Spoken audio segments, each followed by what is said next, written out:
টি-20 ক্রিকেটে ভারত অপ্রতিরোধ্য।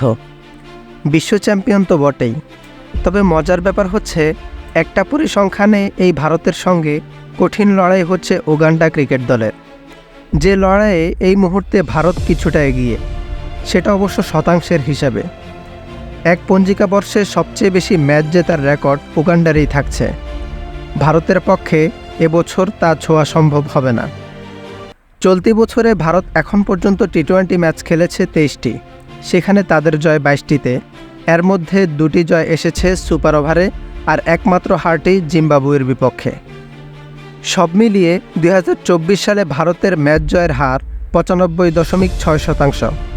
গত বছর উগান্ডা 33টি টি-20 খেলে জিতেছিল 29টি, জয়ের হার 87.9%।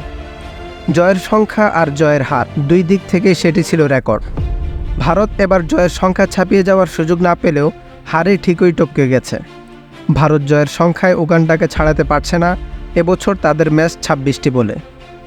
গতকাল ডারবানে দক্ষিণ আফ্রিকার বিপক্ষে ভারত এই বছরের 23তম ম্যাচে 22তম জয় পেয়েছে। এই সিরিজে তাদের ম্যাচ বাকি 3টি।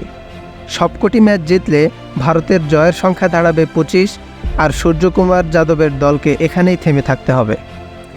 কারণ এই সিরিজের পর ভারত আর টি-20 খেলবে আগামী বছরের জানুয়ারিতে ইংল্যান্ডের বিপক্ষে। ডারবানে প্রথম ম্যাচে জয় পাওয়া ভারত সিরিজের সবকটি ম্যাচেও জিতবে এই নিশ্চয়তাও আসলে নেই। প্রতিপক্ষ যে দক্ষিণ আফ্রিকা। 2022 সালে ভারত টি-20 জিতেছিল 28টি। এক বছরে সবচেয়ে বেশি ম্যাচ জেতার রেকর্ড তখন তাদেরই ছিল। শতাংশের হিসাবে যদিও এত জয় পাওয়ার পরেও ভারতের সে বছরে খুশি থাকার কথা নয়, কারণ সেই বছরে ভারত হেরেছিল 12টি ম্যাচে, বাদ পড়েছিল টি-20 বিশ্বকাপের সেমিফাইনাল থেকে। ভারতের এক বছরে জেতা সর্বোচ্চ ম্যাচের রেকর্ড ভেঙেই উগান্ডা শীর্ষে। ওই জায়গায় তারা থাকবে এবছর শেষেও।